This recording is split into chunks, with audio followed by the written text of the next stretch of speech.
Among the Hidden, Chapter 20. Luke feared he would have to wait months between visits to Jen once the snow started, but the weather proved kind that winter. Most days were dry and clear. He didn't have leafy trees to hide behind, but he began to feel safe anyway, crawling through his and Jen's backyards. By mid-January, he could make the entire journey without his heart beating abnormally at all. The odds against someone watching from one of the other barren houses seemed too astronomical to worry about. His only concern was Dad. Dad usually hung around the house a lot during the winter. Without the hogs to tend to, he could have easily been there even more than usual, preventing Luke from sneaking out. But suddenly, Dad had taken to heading to town many mornings, yelling up to Luke, "I'm going to the library. You got something up there to eat for lunch, don't ya?" Or, "There's some plastic tubing over to Slyton I want to check out. Tell the boys when they get in from school, you hear?" "It's the hydroponics notion," Luke bragged to Jen one day in late January while they were sitting at the computer together. "I got Dad all excited about it, and now he's too busy with that to notice what I do." What's hydroponics?" Jen asked. "It was in one of your books. You know, growing plants indoors without soil, just using water and special minerals." "Oh," Jen said. "Does he think the government would actually let him do that?" "Well, I guess so," said Luke. "Why wouldn't they?" Jen shrugged. "Why does the government do anything?" Luke didn't have an answer to that. Jen turned back to the computer chat room where everyone was debating fake IDs. Carlos. "Mom says they won't buy me one until I'm 18 because she thinks the gov wouldn't challenge an adults as much. And maybe they'll be cheaper then." Pat. "Maybe Sean and I will get ours by the time we're 90. Dad and Mom have been saving for them as long as we can remember." Yolanda. "My dad says he's waiting to find one that's foolproof. He says there's too many bad ones out there." Jen began typing furiously. "Who needs a fake ID? Carlos, they'd probably get one for you that says John Smith, and you'd have to spend the rest of your life trying to pass for an Anglo. My parents have been begging me to get a fake ID for years, but I won't until I can have one that says Jen Talbot and is really mine. Have you all forgotten the rally? We're all gonna get real IDs that say who we really are. We aren't fakes. We shouldn't have to hide." She jabbed the enter button so hard the computer shook.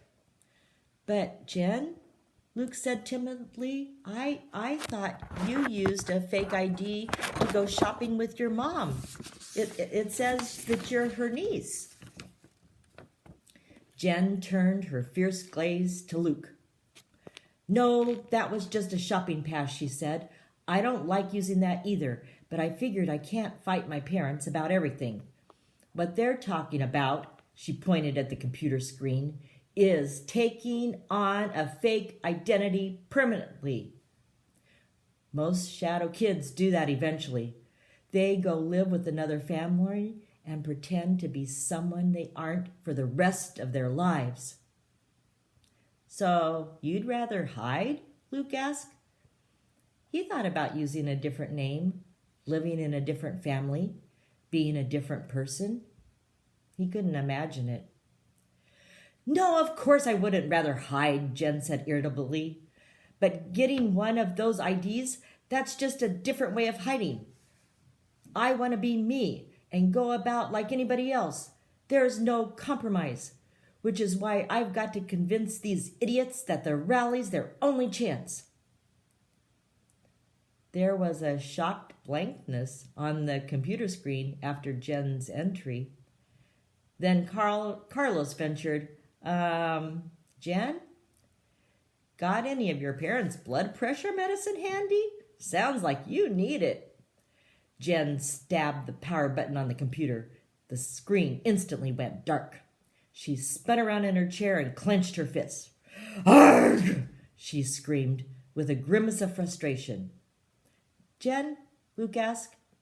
He leaned away from her in case she decided to use those clenched fists.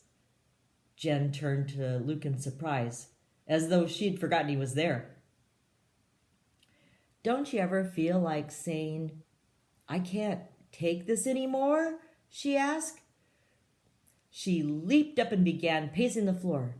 Don't you ever just want to walk out into the sunshine and say, forget hiding, I don't care?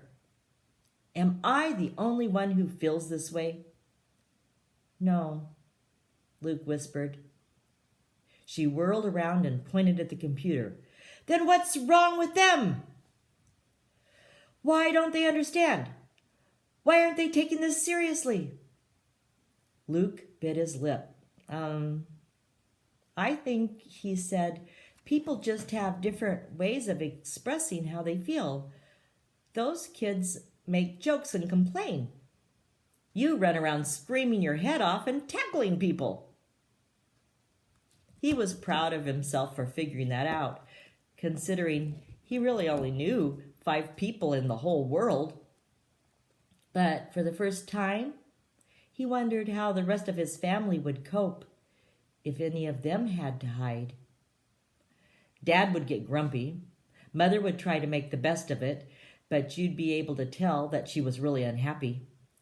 Matthew would be quiet, but would look sad all the time, the way he looked every time anyone mentioned that the pigs they couldn't keep anymore. Mark would gripe so much that he'd make everyone miserable. For the first time, Luke felt a glimmer of pride that he dealt with hiding better than anyone else in his family would, he thought. Jen snorted at his explanation. Whatever, she said. She slid back into her chair by the computer. But the rally's in April. I've got 3 months to make sure everybody's ready. She switched on the computers and began typing furiously again. Luke slipped away a few hours later. He wasn't sure Jen noticed him leaving.